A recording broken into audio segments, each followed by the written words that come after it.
खूप छान वाटतंय आणि सर्वप्रथम मी ऑब्व्हियसली राजेश सरांचं कौतुक करू इच्छिते की त्यांनी मला आज परभणीमध्ये बोलवलं. परभणीकरांना मला भेटण्याची संधी मला खरंच खूप गोड वाटलं आज. आणि ऑब्व्हियसली इकडे येऊन एक वेगळीच वाईब होती, सगळं पॉझिटिव्हिटी बघायला मिळाली. आयोजन खूप छान होतं.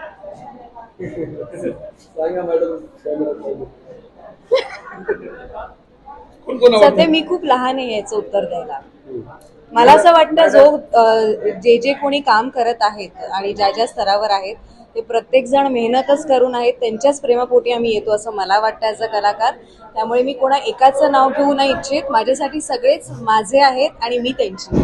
भविष्यात राजकारणात यायला आवडेल का तुम्हाला? येस. भविष्यात राजकारणात येणार?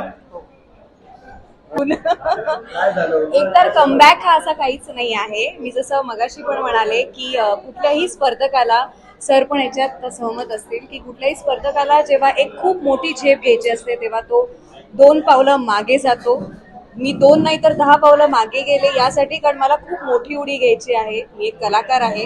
कलाकाराचं आयुष्य हे पडद्यावरचं असतं, त्याचं मरण नसतं आणि त्याचं ऑक्सिजन हे ऑडियन्स आहे. त्याच्यामुळे मी माझ्या ऑडियन्ससाठी नेहमीच उभी राहील. ठळक घडामोडींसाठी देशोन्नती न्यूज चॅनलला सबस्क्राईब करा आणि बेल आयकॉन प्रेस करा.